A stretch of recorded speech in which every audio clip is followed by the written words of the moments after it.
My father wants me to wait until I fall in love. How heartening. I never thought of Mr. Russell as a romantic. I mean to depend on him to help me judge a suitor's intentions. Father won't be blinded, even if I am. My orders are simple. I'm to find a man with birth, position, and money. What about looks? I think that's up to me. Well, hello there. Welcome back to the official Gilded Age podcast. I'm Alicia Malone from Turner Classic Movies, and right here, right alongside me, is my favorite New York historian, Tom Meyers from the Bowery Boys podcast. Hi, Alicia. You are so kind.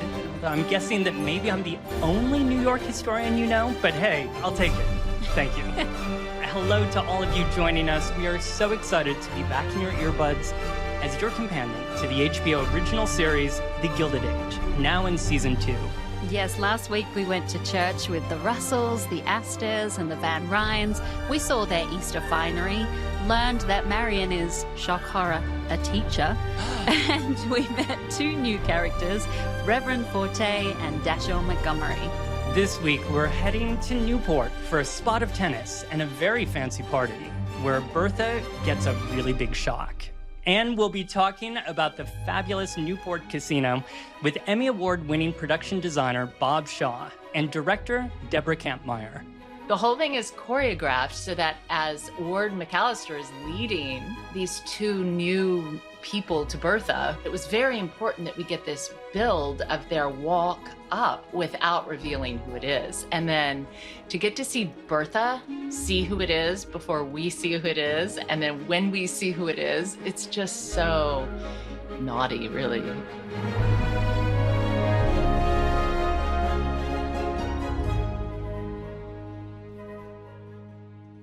Well, today's episode kicks off with quite a bit of screaming, actually, at the Russell Mansion, where George has received Oscar Van Ryn's letter of proposal to be Gladys's husband, and everybody is clearly upset.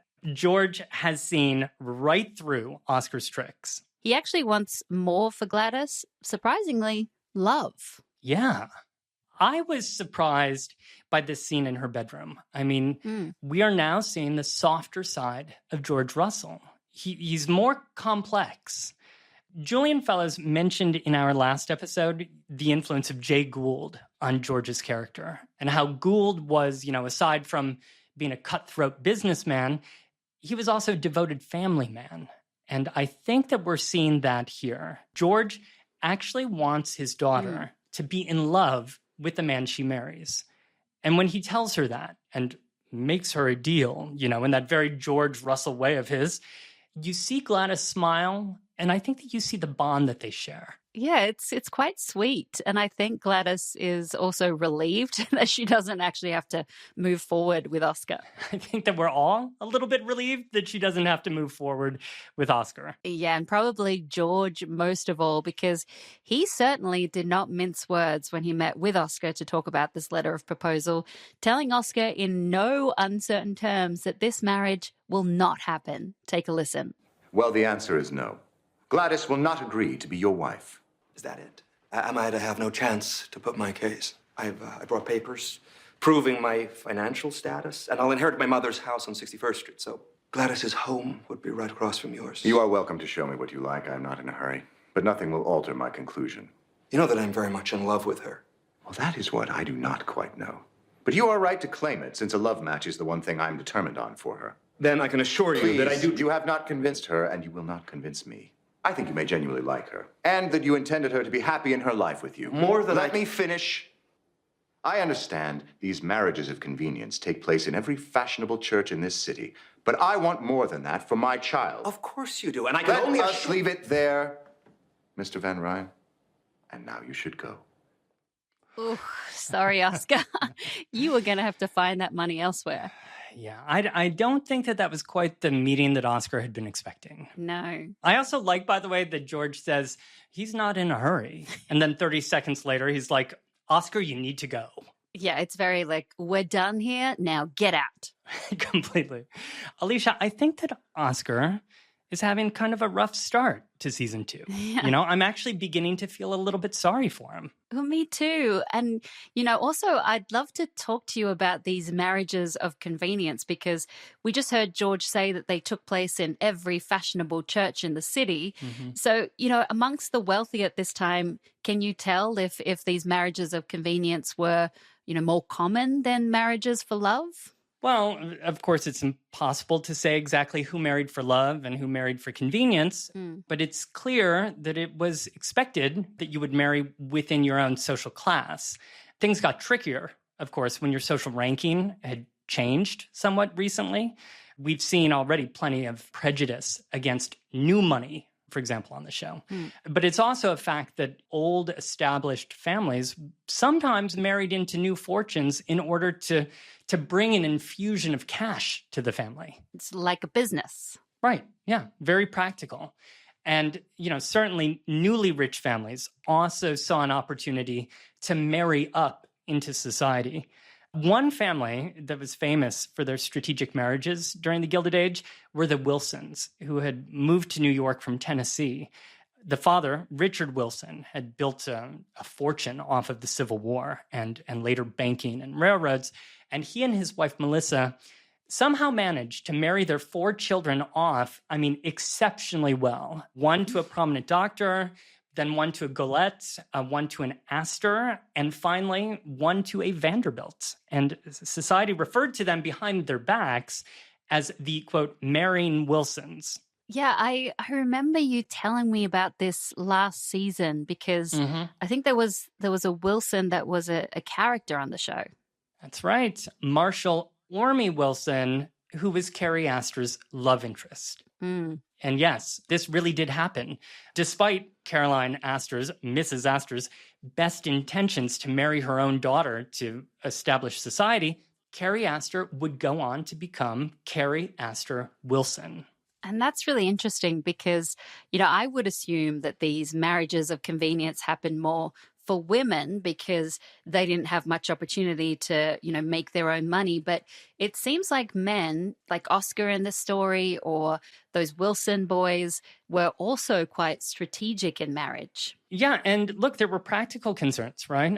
A young woman like Gladys was being brought up in an opulent mansion and waited on at dinner by, servants in livery dress, okay? Would Oscar be able to provide that lifestyle for her? And even if his bride was bringing her own fortune, which was clearly the case here, would he know how to manage it? Well, I guess that's why Oscar brought along those financial documents to show George. So what do you think a prospective groom like Oscar would need to show a wealthy father like George, to just help his case? Well, I think it would be a moment to show his cards. What exactly was the Van Ryn fortune made up of? Investments, bonds, real estate. Ada mentioned in season 1 that Agnes's late husband had invested in Manhattan real estate decades before, and it had obviously paid off, which in real life was very much like the Astor family. And it seems that Oscar, he works somewhere, right? He does something during the day. It seems that he spends his days taking care of the family fortune. But in this scene, alas, he has lugged around all those financial papers for nothing. Yeah, and when he came back to 61st Street, he looked so rejected. He lay on the couch, he looked up at Marion, and that was a cool shot. Yeah, I agree. There was actually a second where the two of them look like siblings. Yeah, she does seem to have warmed up to him. And also at the Van Ryns, Peggy has returned. Agnes was quite firm with Armstrong, basically threatening to replace her if she's not kind to Peggy. And Armstrong was visibly upset over this. So, Tom, what do you think? Do we feel sorry for her? How do we feel about Armstrong? It's complicated, right? Yeah. Agnes makes it clear that she can easily replace Armstrong. But Armstrong can't easily replace Agnes. The employer here had the upper hand, especially given the thousands of immigrants who were arriving in New York every year who were desperate for jobs. Forget workers' rights or unemployment or pensions. Armstrong would be back in the market competing for a job with young women, who are decades younger than her. And we found out last season that she's also taking care of an elderly mother who seems to live down in the tenements. Yeah, and we have seen Bertha hiring and firing ladies' maids and talking about, her concern over the time that it would take to train them. Yeah, it would take time for Armstrong to be trained by a new mistress, and build that trust that was so essential between a mistress of the house and her lady's maid. And Armstrong recognizes as well that her working days are limited, right? So it's heartbreaking. And yet, Alicia, as Agnes reminds her here, it is totally in her control. Just leave Peggy alone. Just don't be racist. Exactly. And I think we have to give it up also to Deborah Monk, who does an excellent job at playing Armstrong. She is so often an unlikable character. I think it must be a real acting challenge. Yeah, indeed. She is not afraid, to keep being unlikable. Yeah. And, actually, just when you think that she might have gotten the message from Agnes, take a listen. What's this? I helped Bridget with the sewing. I couldn't do it all. Is this some sort of trick? It seems as if Miss Scott has done you a good turn, Miss Armstrong. Aren't you going to say thank you? Thank you. You're welcome. Bridget, come and help me.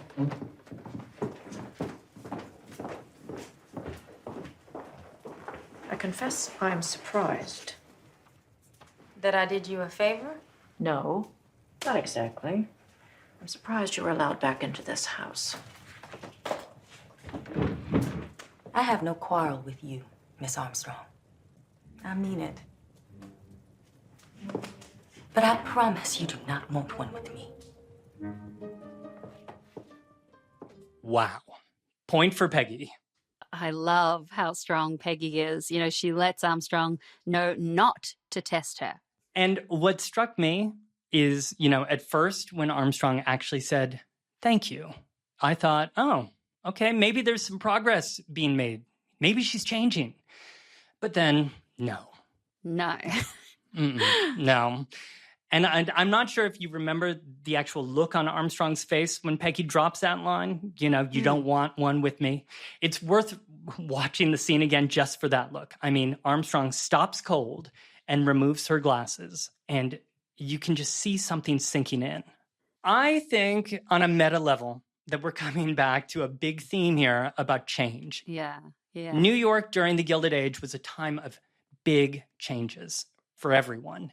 We've seen Agnes deal with change, and Mrs. Astor has dealt with change.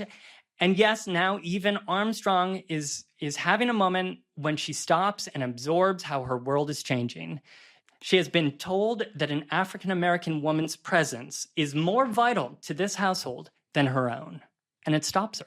Yeah, that's true. And speaking of change, segue, another character who has experienced quite a change is Watson, Mr. Russell's valet. Oh, by the way, Tom, is it valet or valet? Oh, well, obviously valet is the proper French pronunciation, but I believe that people pronounced it according to the British pronunciation. At least they did in season 1, where everybody was talking about so-and-so's valet. But now, in this episode, we hear multiple cases of people saying valet. So it seems that this, too, could be an instance of change, Alicia. All right, so we'll go with valet. So, Watson, Mr. Russell's valet, he has a daughter who we found out last episode is a socialite called Flora McNeil. Yes, who bites her tongue at dinners. Yeah. Right. And in today's episode, when Mr. McNeil arrives at the Russell house looking for Collier, Church realizes that he actually means Watson. And Church thought that McNeil was there to steal Watson to be his own valet, which seems rather bold. Yeah, although McNeil really isn't doing a great job of explaining to George why he is there. He kind of sits nervously in George's study. It's all very awkward. And by the way, stealing a valet would be pretty major. I mean, the valet was the right-hand man to the master of the house. I wouldn't want to be caught trying to steal George Russell's valet. Absolutely not. But, the thing that Mr. McNeil is concerned about is this secret getting out that his wife is the daughter of a servant, which doesn't seem that bad to me. But in this world, it was the kind of gossip that would ruin reputations. Yeah, almost as bad, as your chef being from Kansas. Kansas. Look, do you remember last season when Larry made a crack to his mother, to Bertha, over dinner about her ancestors pulling up potatoes? Yeah. And now she was at the top of society. So I think you could also argue that this was the American dream, right? The daughter of a valet was now in New York society. Yeah, though clearly it would be better for appearances if Watson was still a banker. Watson being a valet is a scandal. Yeah, and I'm sure that it would have been. But even that would have been kind of a farce, okay? One of the chief criticisms that was directed at Gilded Age society was that it was all invented, right? It was all a cheap copy of European aristocracy. We didn't have those European class distinctions with titles that went back centuries. Here in the 19th century in New York, we had rapid-fire fortunes that were being made by people who were moving to New York and building mansions. And the established New York society that was there, led by Mrs. Astor, was just trying to make sense of all of it. So I think that this horror, quote unquote, of Watson being exposed as the father of a socialite shows actually that everybody upstairs and downstairs were playing by these new rules, and that these were rules that society itself had invented. Yeah, that's such a great insight. And it's really fascinating to me that the idea of the American dream would be welcomed in some respects, but not others. Hidden by some, yeah. Yeah. And okay, here's another hard term because we have to head now to Newport because there is some, shall we say, sexy drama brewing. Ah, yes, we meet Mrs. Susan Blaine, the young and wealthy widow who stays rather intriguingly year-round in her old-fashioned Newport cottage. It's a very Victorian-looking home, which, I don't know, it looked quite nice to me. Beautiful. But Larry, I think catching on quickly that Mrs. Blaine thought that it was downright hideous, basically trashed it as they did a walkthrough. Okay, maybe that's a bit extreme, but Larry and Mrs. Blaine did immediately bond as they toured the house, talking about its urgent need for renovation. And clearly she likes Larry. She hires him on the spot, much to Bertha's surprise. Bertha even tries to talk her out of it. Yeah, and tries to talk her out of joining Larry and his Harvard friends at the tennis tournament at the casino later that day, which was a very funny exchange. But things progress quickly, and soon Larry unveils his new plans for the house. She orders some champagne. Yeah, how do we feel about this scene? About day drinking? I mean, I'm all for the occasional daytime glass of champagne. No, here, something feels like it's either going too fast or it's going completely off the rails. It does feel really fast. Yeah. And things definitely heat up after the tournament because they share their first kiss and Larry decides to follow her inside her house. And then later when Larry tiptoes back inside Maple House, he's met by an enraged Bertha who pleads with him to spend more time with suitable and younger women. Susan Blaine appeals to me mostly because she's quite unlike those suitable young ladies. And I'm fairly certain you don't want me to elaborate on Other that. young men deal with these things without causing comment. Yes, they go to prostitutes. Would you prefer me to do the same? I prefer there to be no scandal. I can't believe this. Susan Blaine is a decent woman. Decent women don't sleep with men young enough to be their son. This one does! Keep your voice down! Look, I'm happy. Haven't you always said that all you want is my happiness? Not at the expense of your good name. Oh, Larry really stands up for himself there. I love this scene. For one thing, it really does feel like 5 o'clock in the morning, and Mom's been up all night waiting. She might be at the top of society, but Bertha is still a mother, and she is mad. And there was another cool shot where it looked like a crane. It went from, Bertha looking out the window. It swooped down to Larry arriving. I mean, that was a shot that really stood out to me. And me too, exactly. I thought that was beautiful. And of course, being a mother is a job that Bertha deeply cares about, but she's worried about a possible scandal that could hurt his chances with future women. And, as Larry infers, probably her choice of suitable future women. Yeah, it seems like Bertha's primarily upset, that he's with an older woman who seems also to have a dodgy reputation. But I think that we're seeing a double standard here. There's always the suggestion that boys will be boys, and play around and even, as he says, go to prostitutes. It's such a double standard. And the way that Larry mentions men going to sex workers, he does it so casually. So was that something that was actually more acceptable than choosing the wrong woman? I mean, acceptable. It wouldn't be something that you talked about with your family or your mom, at 5 o'clock in the morning. But brothels really did abound in New York City during the Gilded Age. In the book City of Eros, author Timothy Guilfoyle estimates that Manhattan had about 500 brothels in 1870. So there were probably many more a decade later when our show takes place. There were establishments for all classes and for all tastes. And later, in a later scene, George literally says to Bertha, well, boys will be boys. So yeah, I think that we see a double standard. Young women did not have the liberty to just play around. Definitely not. But Bertha also has another issue on her mind. There's an opera war brewing between Mrs. Astor and herself. And then George has his own war brewing between the titans of industry and their poorly treated workers. Lots of conflict between workers and owners, which is historically accurate. The Gilded Age was a period of incredible wealth disparity. And we tend to focus, today on those who were at the very top, those very few, who had these vast fortunes and luxurious lives. But those industrial fortunes required the labor of a vast army of workers, steel workers, iron workers, miners, and on, factory workers, railroad employees, agricultural workers, and it goes on. So, and these working days were long, conditions were dangerous, pay was low, and also even pay was getting worse because during this period, pay was often cut in order for the businesses to compete with each other or just make more money for themselves.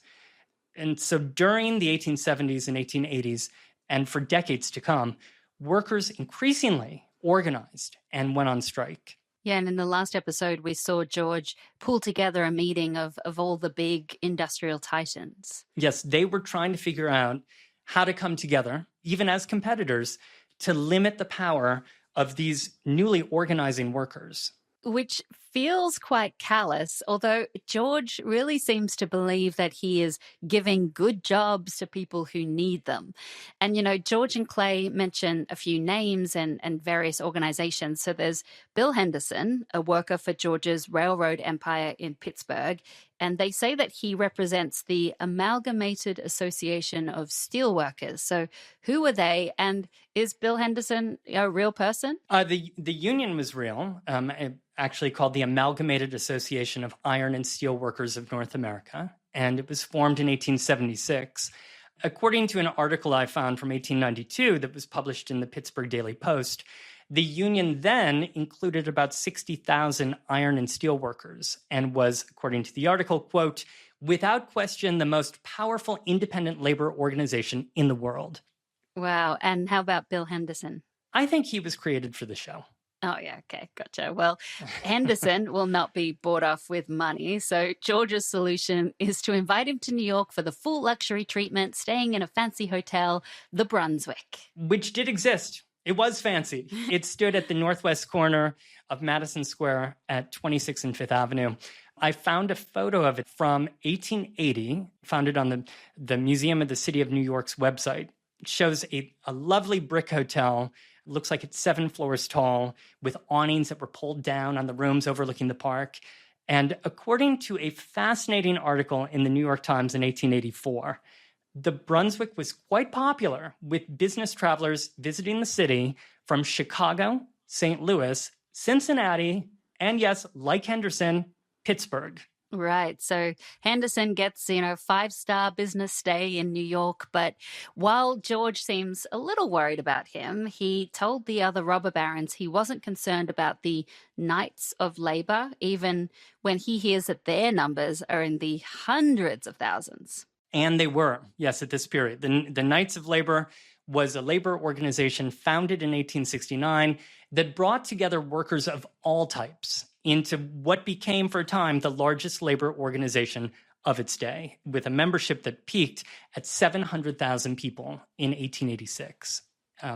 They pushed for an 8-hour workday, against child labor, and just generally speaking, for better working conditions. Child labor. Yes. And, it kind of seems quite apt that while all of this very real hardship is going on, our wealthy friends are enjoying some tennis at the casino in Newport. Completely oblivious, yes. Although they were concerned about who to bet on. Yeah, and actually not everyone was enjoying the tennis because poor Marion has been set up on an awful date. We've all been there. Man, talk about day drinking. Yes, Marion has been set up by Aurora Fane with Edward Morgan, whom Agnes immediately identifies as the son of Arabella Morgan, who used to be a Winthrop. Agnes always connecting those dots. So Morgan sounds familiar, but what about Winthrop? Probably referring to the family of Robert Winthrop, who had made a fortune in banking, and his family was directly descended from a founder of the Massachusetts Bay Colony. So Winthrop, old society, check. That's why Agnes is excited, but he is a dud. He is slurring. He is swerving. Yeah. Yes. But fortunately, Cousin Dashiell steps in. Yes, Dashiell to the rescue. Or wait, should we call him Dashing Dashiell? That could be a coincidence. But this does remind me of something that Thomas Cockerell, who played Tom Rakes last season, mentioned in our interview with him. He pointed out that the names of several characters felt to him quite descriptive. Remember, he told us that his character, Tom Rakes, after all, was quite rakish. Yes, so Dashiell could be dashing. He could be. Morgan could want more gin. I'm just saying. Maybe it's a coincidence. I love it. I'm on board. And it's a very lucrative day for Dashiell because Marion gives him a tip to bet on Dick Sears, who is a friend of Larry Russell in our story, but also a real-life tennis great. I looked up the profile of Dick Sears on the International Tennis Hall of Fame website, and I had to have a chuckle at their description of him, which says he looks more like a college professor than the dominant tennis player of his generation. But he did completely dominate at Newport. He won the U.S. National Men's Singles Championships at the casino every year from 1881 to 1887. It's an incredible record. Yeah, and not to mention he essentially had to play in a 3-piece suit. Can you imagine? Pickleball, maybe. Lawn tennis, never. Croquet? Sure. Sure. And we see the suit. He is wearing a suit. All right, Tom. Well, I have to tell you, I am dying to talk about what happens at the end of this episode. Though actually, first we should mention there is a new character alert. Woo, woo, ding, ding, ding. woo. It's Maud Beaton, played by Nicole Bryden Bloom, who is pretty, wealthy, and possibly the secret daughter of Jay Gould. Yeah, that got my attention. And she immediately shines, doesn't she? And Oscar lights up in her presence as well. I don't know. I felt happy for him. He looks happy for once. So it seems like Agnes would approve. I think she would. And speaking of Agnes, did you notice that Maud told Oscar, Mrs. Drexel spoke of your mother the other day? To which Oscar replied, I love the Drexels. And as we have found out from talking to Christine Baranski last season, her late husband was related to the great Drexel family, and Julian Fellowes told us that he sprinkles those Drexel references throughout the show. That's so cool. Good catch there. Keep your ears peeled for more Drexels. So we'll see about Maud. Maybe she and Oscar will be friends or like accomplices of some point. Or something more, sure. Yeah. I mean, Oscar does like to surround himself with intriguing women. Let us not forget his alliance that he made with a certain lady's maid last season. Yes, this is what I want to get into. She's back. Our favorite character, Turner. Oh my God. Boy, is she back. I mean, you and I knew they'd bring her back because she's just too good. But how about Bertha's reaction? The whole thing was brilliant. I mean, the build-up, the waltz, the entire Russell family kind of lined up to finally meet Mr. and Mrs. Winterton. And then it's Turner. Yeah. And she's got this beaming gotcha face, that she has probably been waiting a year to deliver to Bertha. I mean, jaws drop, Alicia, jaws drop. It's so good. I rewatched that moment several times. But, well, that's all we're left with. But I cannot wait to hear what the story is. Yeah, how did she end up there? Will Bertha try and tear her down? Will she go after Bertha? I just have so many questions. It's going to be juicy. It's going to be good. I can't wait. All right, well, let's give ourselves a minute to compose ourselves, take a breath. We're going to take a break. Then when we come back, we will be joined by two very special guests. The brilliant production designer, Bob Shaw, will be with us, as will Deborah Kampmeier, who directed this episode. So stay listening. Be right back.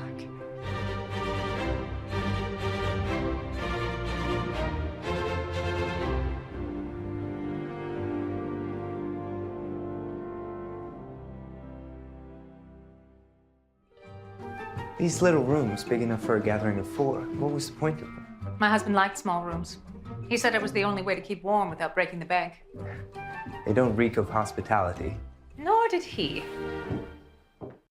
Ouch, that was the intriguing Mrs. Blaine. New character alert. Woo, woo, woo. Ding, ding, ding. Leading her prospective new hire, Larry Russell, on a tour of her outdated Newport cottage. Yes, while dissing her late husband at every turn. That was a little uncomfortable. It even seemed to make Larry a little uncomfortable. Well, fortunately, Larry had very, quick on-the-spot recommendations for ways to improve and modernize her cottage and, make it perfect for hosting parties. Yeah, it was almost like an HGTV show, like Fixer Up Newport Edition or something, starring Larry Russell. But today we're lucky to be joined by two people who actually know that scene and every scene in this episode very well. Yes, we're so happy to be joined by production designer Bob Shaw and director Deborah Kampmeier. Now, we spoke to Bob Shaw in the first season of our podcast, and since then, he's gone and added another Emmy Award to his resume, his third Emmy win coming for his work on episode 1, season 1 of The Gilded Age.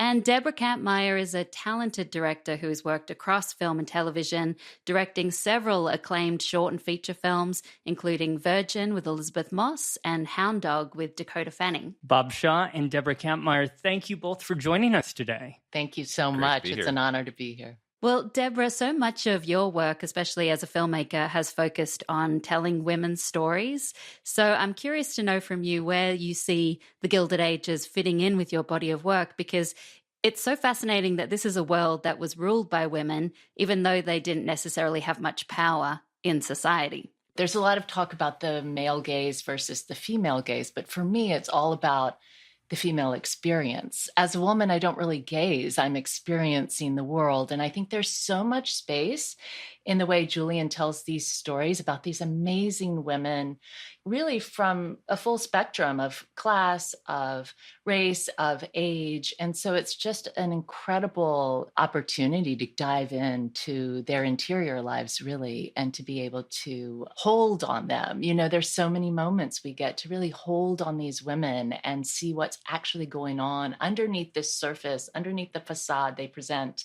especially in this world, in this time, in this period. Yeah. Bob, turning to you for a moment. Now, when we spoke last season, you explained to us that as production designer, you're in charge of the way that this show looks. And this season, we've already spent time, here in Newport, as well as Philadelphia and in Brooklyn, and of course in New York.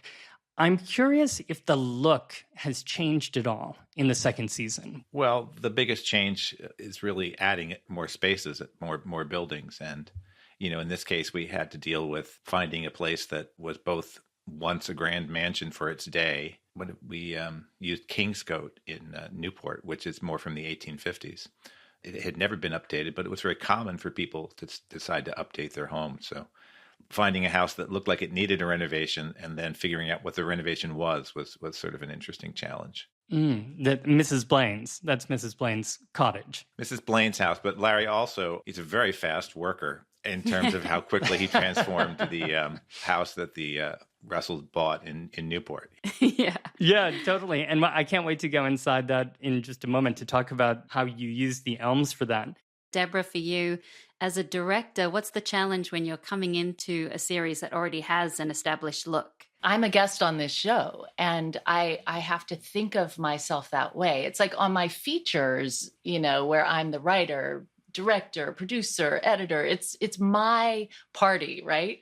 But this is their party, and it's a beautiful party. And it's like being a guest invited to a beautiful dinner where, like, I'm not going to come in and change the menu. I'm going to find out what's on the menu, and then I'm going to go find the perfect wine to pair with that meal, right? That's my job when I come in to a show that's already been established, because this show is exquisite, right? I mean, the detail that's gone into it from so many different artists. So my job is also to learn as much as I can about the people I'm collaborating with.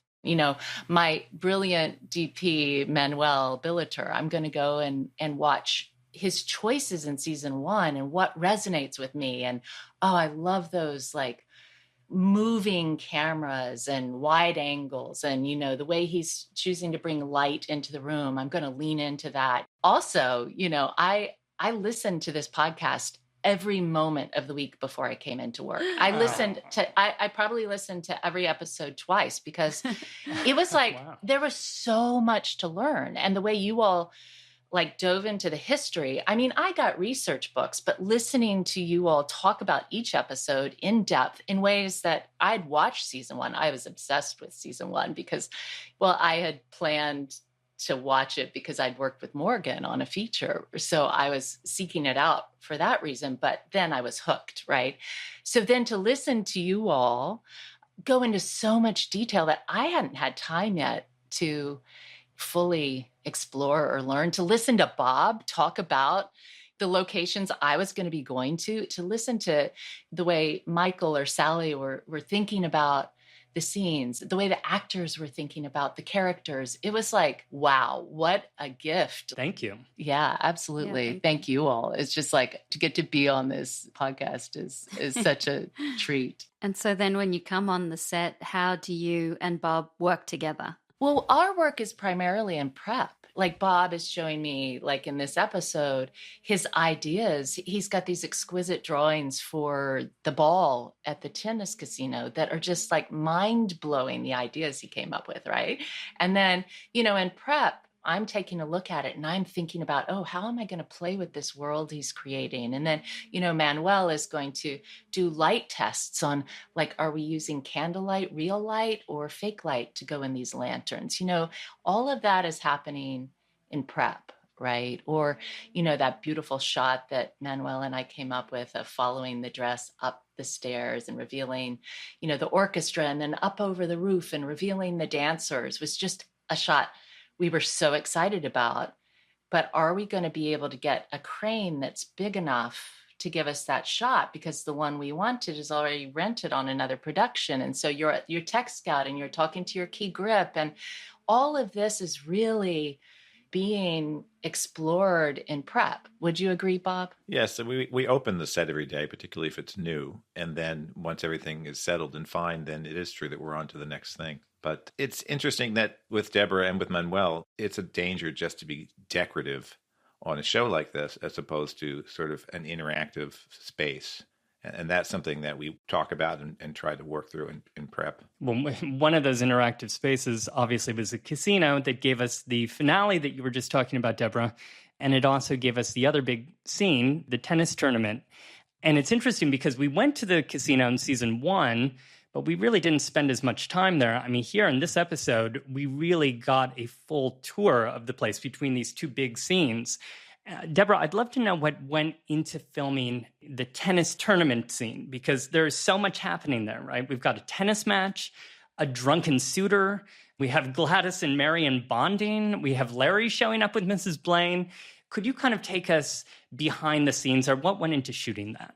Sure. Well, I did have this idea when I walked into that casino. You're just like, it's the real place, right? Mm-hmm. And so it's the real place. We have the real costumes. It's so real and alive that you do want to use the space as much as possible, right? And so I was immediately taken by the shape of it, this oval shape, and how can I play in this, in a way, 360 in this space, right? But, you know, there's multiple scenes in this whole sequence that's written as one scene, right? And so I really wanted to use this space by having an actor hand off the scene, right? You have a scene and then they move to another grouping and hand the scene off to that group, and then, you know, move to another group and hand the scene off there. So it was this, when you're actually shooting it, it's, you know, you have to be very smart about your time. And luckily I had an incredible AD. You know, Murphy was just amazing how he was able to help me structure the day so we could actually get it done. But it's just a real puzzle to put it together. And the shot that starts with the tennis ball coming up and being hit, and then it glides across the crowd and up to find Marion and Oscar and Edward Morgan and the Fanes, that we did not actually have a tennis ball. That's a CGI tennis ball because it was so specific, right? And it had to be repeated because we ended up, the ball comes up, he hits, and then we pan across and we, you know, crane up and find our heroes. That was something that we programmed into the crane. It's a special machine so that it could repeat, because we had to take our background and do what's called tiling them. So there are 100 of them there, and then you move them over, you repeat the shot. It has to be exactly the same shot in your next grouping, and your next grouping, and your next grouping until you fill the space. And then you have the entire scene after that to catch as well. So it was just like, it was a lot of work with a lot of people collaborating to make it happen. You know, like every single one of those flowers, I have to say, that Bob puts on the set are real. They're live flowers. They're not plastic flower. Like every detail like that is considered by so many different departments. Yeah. Well, if you don't mind, I wanted to mention something about the tennis and the flowers being real. Was that at one point, word had gotten back to me that on day one of shooting, our on-set dresser, who's wonderful, assumed that we would be changing the flowers and having different flowers for the other scene. In reality, we were actually just going to change a few things, change some ribbons, and use mostly the same flowers. And they were on the verge of telling everyone that the flowers were being changed so that they could take them home. And if you remember, Deborah, I think I was down the road prepping something else on Bellevue, and I went like screaming down to my car, "Don't take the flowers!" And then here comes Bob running up the steps, hollering, and I'm like, "Oh no, I've just ruined the night shoot." when you're on set, you can't really get anybody on the phone because everyone has their ringers turned off or their phones turned off, and it was easier since I was, you know, half a mile down Bellevue Avenue to like just run down this. No, don't take the flowers. You know, Bob, when talking about Newport and Maple House being shot at the Elms, as well as being a beautiful space and historically correct, what is it about the Elms that you think is perfect for Bertha's mansion and Larry's first project as an architect, you know, character-wise? You know, at a certain point, we're going to run out of mansions in Newport, but in the Elms is, to me, the most livable of the mansions. I could imagine actually living there. It's a little bit more on a human scale compared to the Breakers or Marble House or something.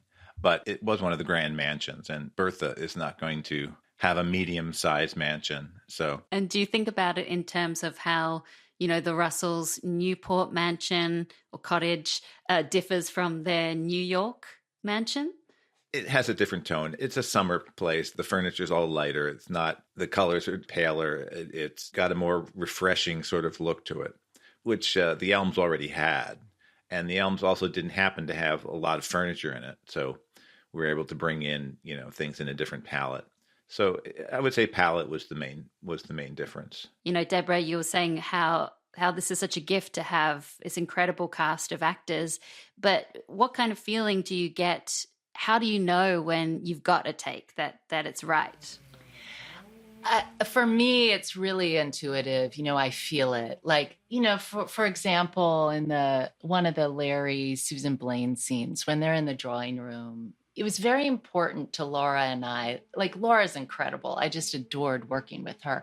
And it was very important that Susan Blaine not just be like a cliche of an older woman coming and like a cougar predator getting this young man, but that she has a backstory, that she was essentially in this gilded cage, if you will, for a cliche. You know, when she married this man, she was suddenly trapped, and, you know, her whole youth in a way was stolen. And so when she's out of this marriage through his death, there's this awakening happening in her. And in a way, she's the same emotional age as Larry, and Larry's suddenly bringing light and life into her home. And so it was very important to us that we show this need in her and this heart in her, and that it's not just using Larry or predatory. It's interesting because she's sort of a variation on Lily Bart in House of Mirth, in that she has some scandal attached to her, and at a certain point she has to sort of any port in a storm and make this marriage in order to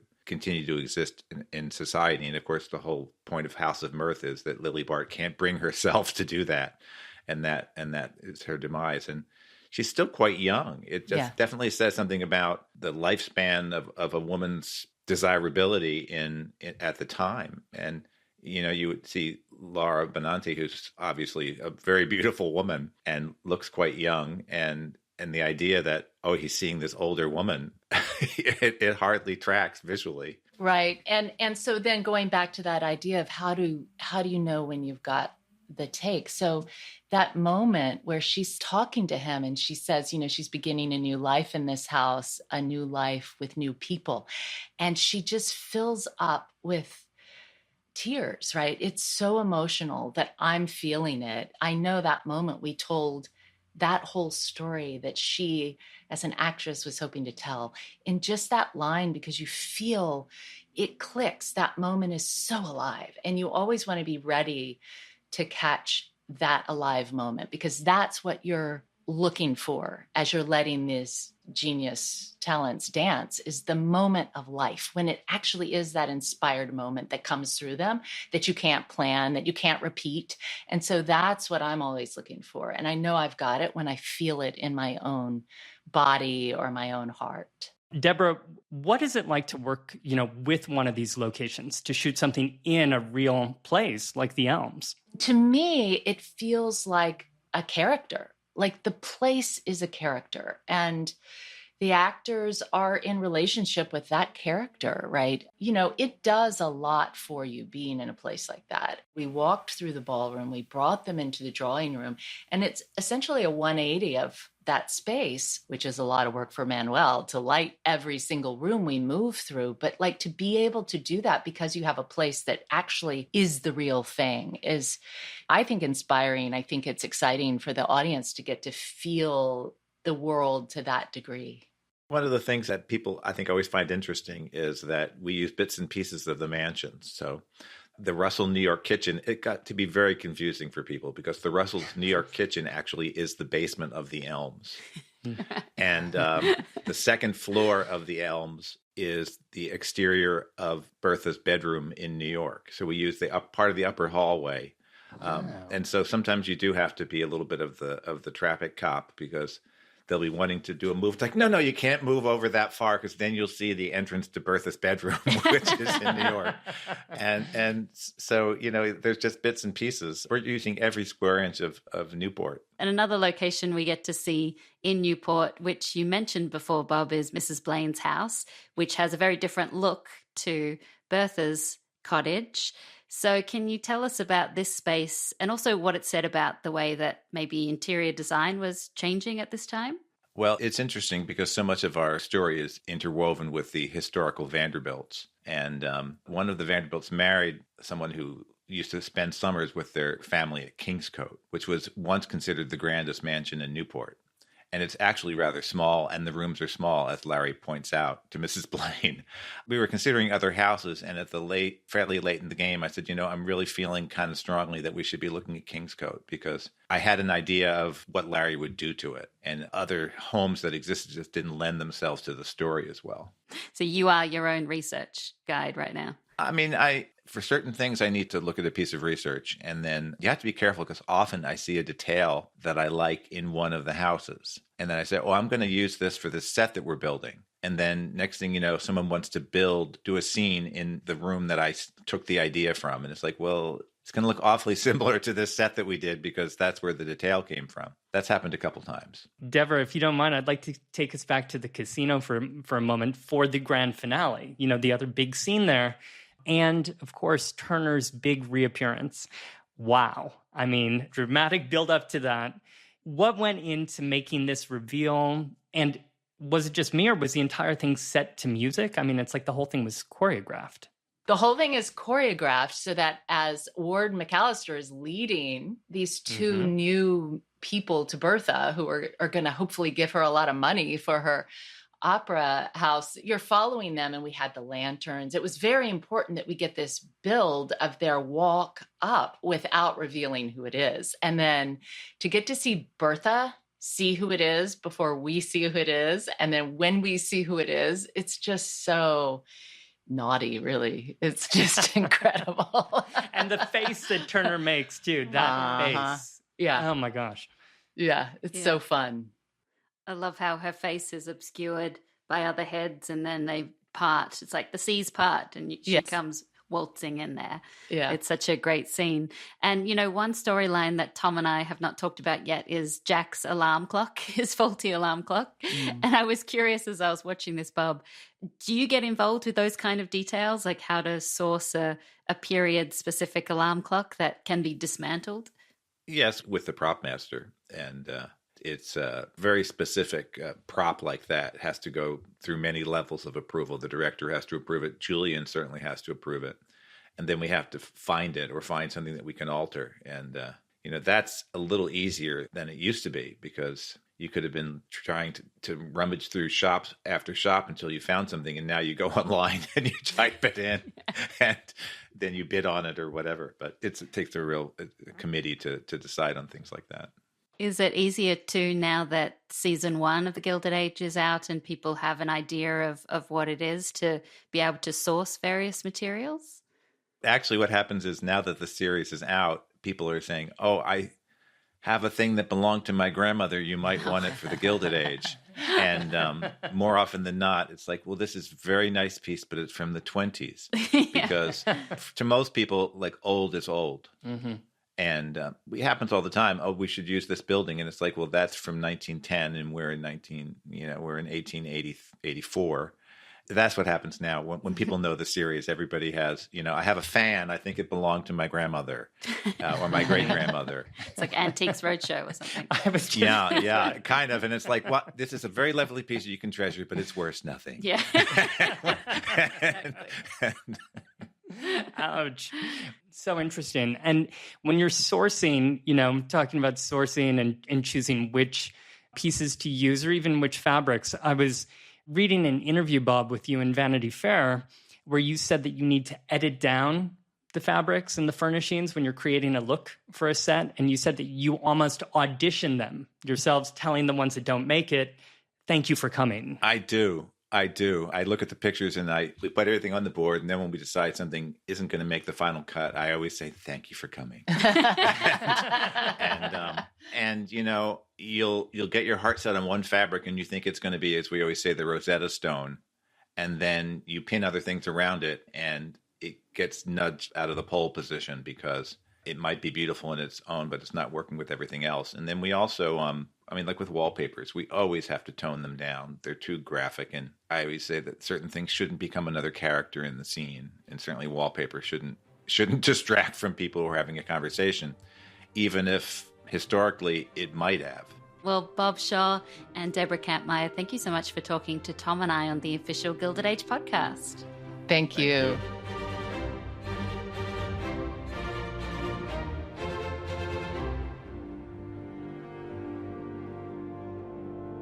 Tom, how about that? I can't believe that Deborah listened to our podcast. I mean, I feel like we can say that we're influencers now. We're influencers.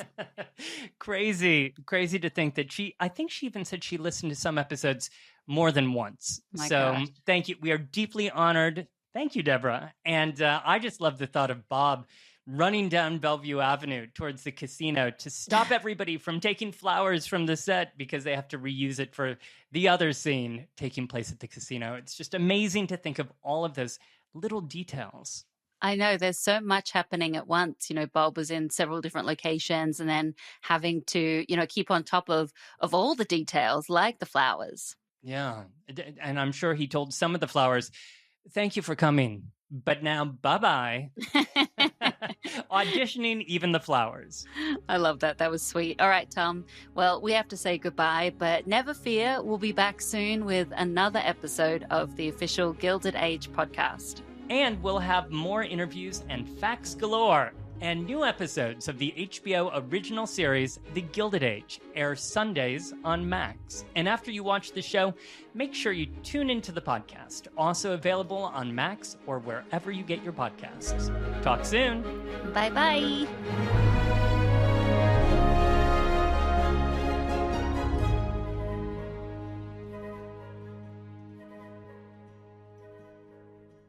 This has been the official Gilded Age podcast, written, hosted, and produced by Alicia Malone and me, Tom Meyers. Our supervising producer is Andrew Pemberton Fowler. Our editor is Trey Booty, with special thanks to Michael Gluckstadt and Savon Slater from HBO, and Hannah Pedersen and Amy Machado from Pod People. Listen to the official Gilded Age podcast after each episode airs on Max or wherever you find podcasts. Want even more extra content and behind-the-scenes moments from the Gilded Age? Follow us on Facebook and Instagram at Gilded Age HBO to join the conversation today. The official Gilded Age podcast is a production of HBO in partnership with Pod People. Pod People.